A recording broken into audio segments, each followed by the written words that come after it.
In this episode, I'll talk about how to design learning that engages people and how to choose the right people to engage.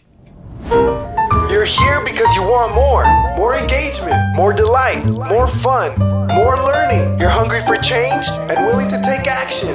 If you're not prepared to be wrong, you'll never come up with anything original. Welcome to the E-Learning Scenario Design Podcast with Anna Sabramowitz. I'm going to show you how great I am. Let's take learning to the next level. Hello, Anna Sabramowitz here, and thank you so much for joining me for this episode today. My goodness, I missed you guys, seriously. So it's just wonderful to be in your space and getting to, kind of chat into your ear. It's super awesome. I am grateful for the privilege. So if your day isn't already going awesome, then this will probably make it a little bit more awesome. That's my goal. Every time I put out a podcast, I want you guys to think, wow, that was awesome. Okay, let's apply something new. So one of the things that I really wanted to stress today, and whenever I talk about the things that I talk about, I'm always talking about how can we make the learning that we put out, the e-learning that we put out more specifically, how can we make that something that's an engaging experience and that helps people transform, helps people do things just a little bit differently?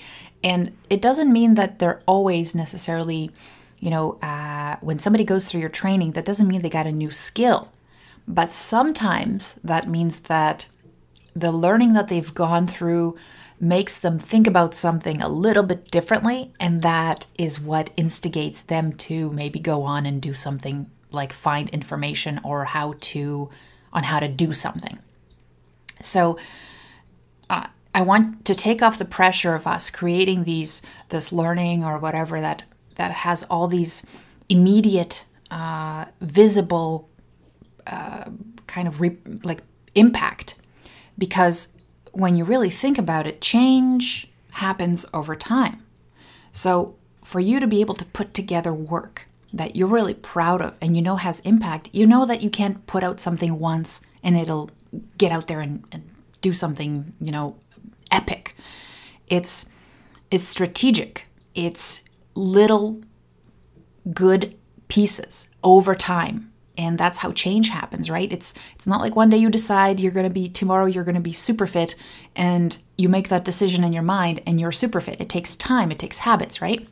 And that's one of the things I want to talk about today is how do we instill good habits in all around good habits, right? And even how do we think about the people that we're designing learning for? Because it's not that you have to think about them necessarily as an individual, but what happens is you can actually place people or the people you're designing learning for into categories. And when you realize those categories exist, it actually helps you design stuff that you know it's going to make a better impact on what you're doing. So the other thing that it does is I think it will take care of some overwhelm for you, because if you try to do too many things for too many people, you end up failing miserably because you're trying to please everybody, right? We know that doesn't work. So I'm going to give you some strategies on how to look at designing your learning to make it a little less overwhelming and also a lot more, in some cases, fun. This is what I'm thinking, because why do something if it's not fun, right? So the idea is that your employees or the people you're designing stuff for are broken up into categories. And this happens regardless of which group you're a part of. There's different levels of engagement and motivation. And if you engage the right people in the right way, you can improve performance. So where I work, which is eLearner Engaged, we call this modeling for success. And really, what is modeling for success? Modeling for success is when you find out what the top performers are doing, what are they thinking, what are their habits and behaviors, and then you bake that into the learning that you put out. So it's just a different shift, a different perspective. And I really wanted to get into this for a little while because I just, I'm recently just digging through an awesome book. The book is called The 4 Disciplines of Execution. And this one is written by Chris McChesney, Sean Covey, and Jim Huling. And these guys are basically, Sean Covey, I believe he is related to Stephen Covey. Basically they call this the 40X method. And the 40X method is a way of running, a way of basically managing teams and projects. And something super useful probably for a lot of us because we have to, a learning project is never done in isolation. You have to collaborate with people. That's just the nature of our job. And what the 40X method is, in essence, if I could summarize this, this almost a little bit over 300-page book for you, is it takes the idea of Agile Project Management. And if you are unfamiliar with what Agile Project Management is it's borrowed from like the software development world, where instead of making giant plans about how a project is going to go, because there's no predictability there, you basically, especially with developing software, which you don't know what the final product's going to be, you just know you're going to launch something that's going to maybe do something a certain way, but because if you've never done it before, you can't anticipate what's going to happen. And therefore what happens is every week, or even more often if possible, what you do is you check in with the people who are working on your projects, who are experts in their domain, and then they tell you what's the next most important thing that will move you forward towards your goal. And you do that very reflexively. What's wonderful is that if something comes up, it gives you the agility, right, to be able to respond to it and address it without saying, oh no, we made this 12-month plan and this doesn't fit. It just allows you to adjust. And that's what makes it a wonderful Agile method. So they took that, so they basically blended Agile. And then the other thing they blended is this idea of the 80-20 principle, which is the Pareto Principle, which is that for any team to be able to accomplish anything, you really have to focus on the most important goals. And one of the things they really get into quite a bit, and boy, I'm familiar with this, when when a team has too many projects or they're distracted in too many areas, then what happens is you actually end up accomplishing much less than if you only had 1 or 2 goals. And it's funny because what happens is as the amount of goals and tasks and projects that a team has to be a part of, or an organization says these are the most, this is our kind of our focus, then what happens is because people are spread so thin, the momentum and the achievement of those goals becomes less and less. So if you had, let's say, 2 to 3 goals, then probably 2 to 3 will get accomplished. But when you get over to, let's say, 12 to 15 goals, 0 get accomplished because everybody's spread so thin and things just kind of die out and people lose momentum, people lose focus. So what they did is they combined those two things, which is basically the idea of figure out your priority tasks, your 80-20. In Pareto Principle, you're always figuring out what are the 20% of actions or goals that will deliver 80% of the results, right? And it's hard doing that because you have to say no to a lot of things. And if you're an overachiever, then that's even harder because you want to be almost doing as many things as possible, because then if, maybe if something fails, then it doesn't look bad because you have all these other things to hopefully will come through for you, right? Which is a bad way to look at it. So try and do that I think everything that we do should be an 80-20 process. Everything when we talk about diet. We talk about the people we spend our time with. What are out of the 10 people that you're friends with, there's probably 2 that really make you feel amazing, pump you up, keep you going, you get the most energy out of. Then, you maybe should spend more time with those people. And it applies everywhere. So they took those 2 things, Agile Project Management and the 80/20 principle, right? So those 2 things are not new. We're like, okay, that's great. Focus and awesome teamwork and lots of communication. And then they added a 3rd piece, which I think is super awesome. And this 3rd piece is the distinction between lag measures and lead measures. And so, and this was a great lesson. When we do anything, usually we focus on lag measures. So a lag measure is the outcome. So if you are a customer service company, you have probably a lag measure that says that measures customer service. Let's say you're a retailer and you measure customer service. And what happens is at that point is that the customer service survey results, maybe from anonymous shoppers or how customer survey follow-ups, that's a lag measure. And so what happens is the results of that are something you get at the end of your performance. And the problem with that, as you probably can guess, is that you can't do anything about that anymore. It is done, right? So you're crossing your fingers going, oh, I hope this gets better next time. And what they said is that that's fine. You can't actually get rid of those things. You can't eliminate lag measures because they're actually very important. They give you the final outcome of your efforts. However, there's this other thing called lead measures, and lead measures are, in effect, habits that a team or an organization, or it comes down to an individual, has to have in place to achieve or impact the lag measure. And we talk about this in developing great learning, is because what we're looking for is to change what are those thinking habits and behavior habits of somebody that would actually impact something a little bit later on.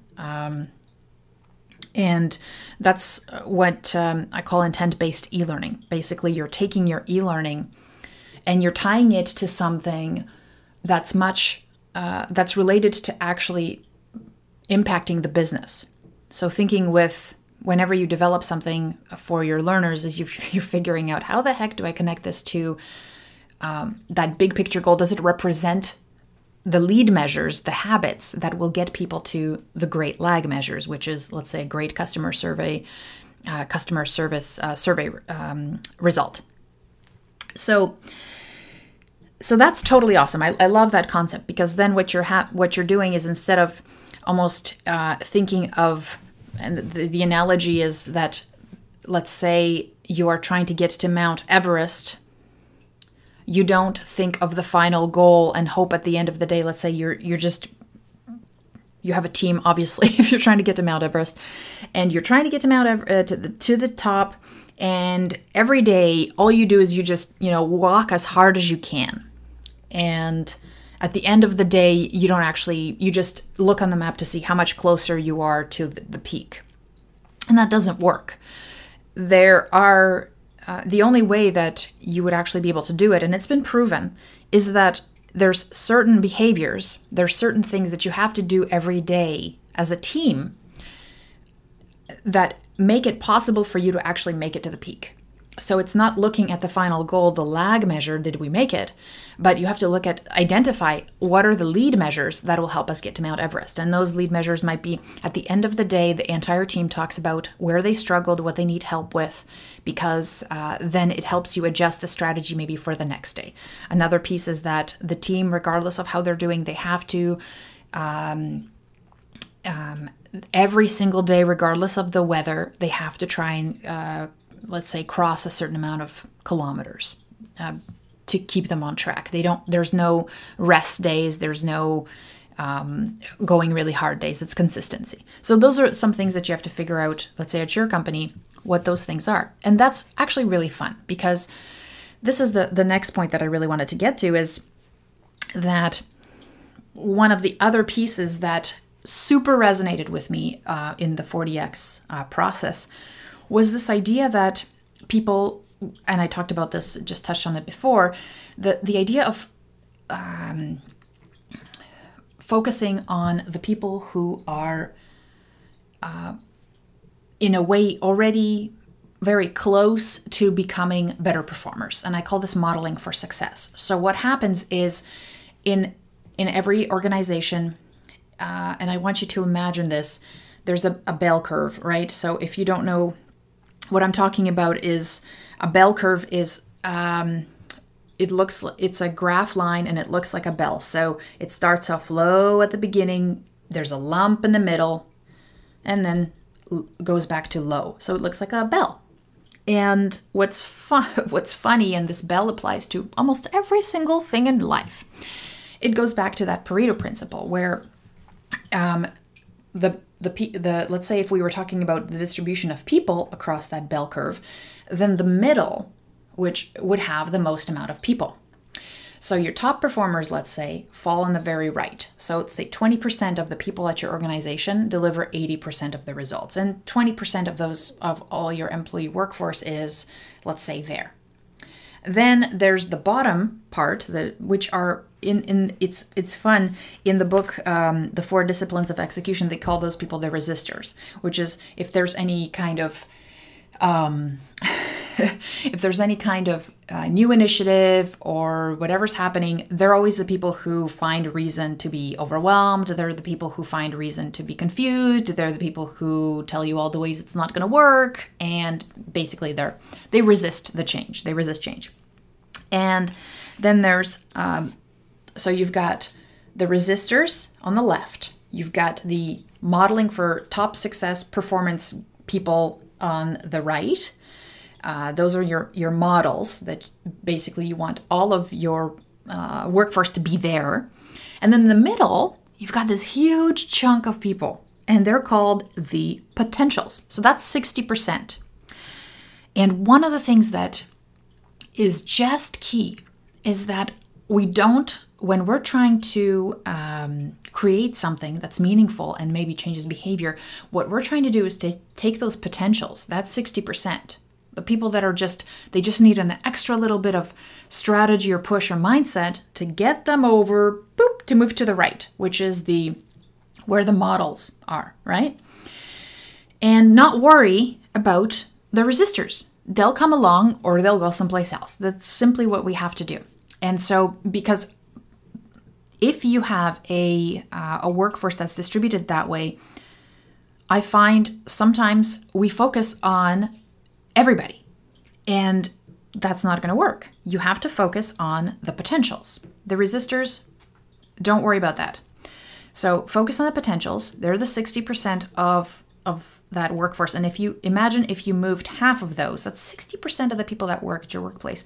If half of those, if you targeted them and created learning that actually moved them, that inspired better habits, that inspired better mindsets, and they move those over to the models area, boom, that's awesome. That's huge change.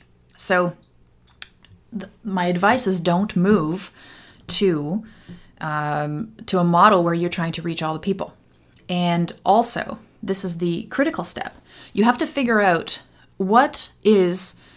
this is modeling for success again. What is that performance, that the habits, basically those lead measures that the top performers are doing habitually that bring them that success?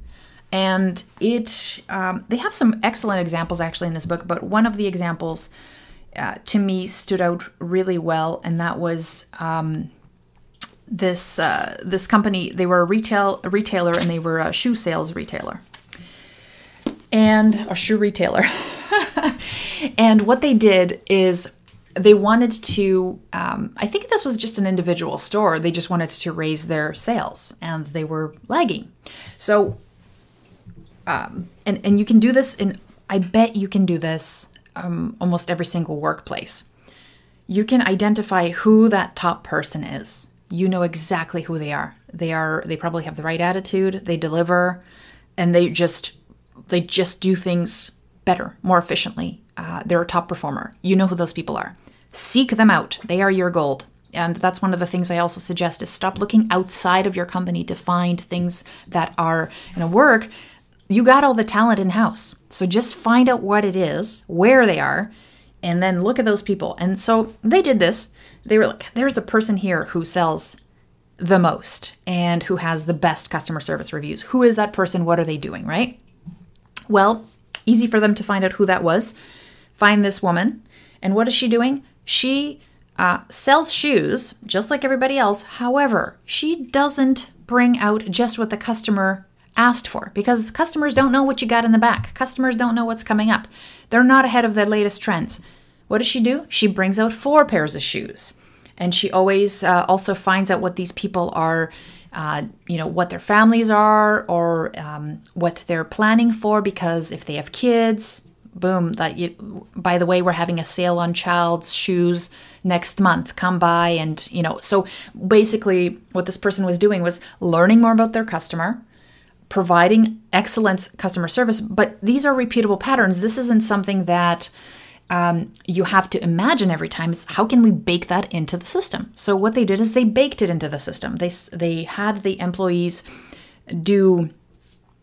sign people up for notifications so they could get upcoming sales notifications. They always had the person bring out 4 pairs of shoes to show them the opportunities, what they have in their sizes, so they could check them out and try them on. And what's really cool is that, those things already exist. But the problem is with most places is that there's so many things going on that those little pieces, those little lead measures, those little habits are not as, because they're easy. And this is a quote from Jim Rohn, by the way. It's because it's easy to do. It's also easy not to do. So it's easy to just bring out 3 more pairs, but it's also easy not to. So people forget to do it, right? So what you have to show them is that it is these small little habits and behaviors you develop over time that will actually have a huge impact on, let's say, the end sales. Our job is to figure out, your job is to figure out, what is that? What are those habits that create success? And then drive those habits home. Model for success. Don't worry about the people in the resistors. Don't worry about the haters. That's okay. That's their job. They're called the resistors, right? What you want is you want to grab the potentials, the 60%, move them up. How do you do that? You find out the habits. You find out the habits that the top performers are doing, identify them, see what they're thinking, bake that into your learning, bake that into your scenario so they can experience what it's like to do things over time and actually see the consequences of good or bad behavior or habits or actions over time. That's what scenarios are amazing at too, is that you're able to, in a safe place, show people the consequences of their actions, which is beautiful. Where else can you do that, right? So I certainly recommend you read that book. And if you don't have the time, I pretty much gave you an awesome synopsis. I'm sure you could get more out of it if you read it yourself, but that was basically it. So I hope you enjoyed this, and I hope you have another just amazing week. If you have any questions or any kind of comments, leave them below or email me, anna@elearnerengaged.com, or visit elearningsecrets.com for more resources and training, and obviously some cool stuff. You're listening to the E-Learning Scenario Design Podcast with Anna Sabramowitz.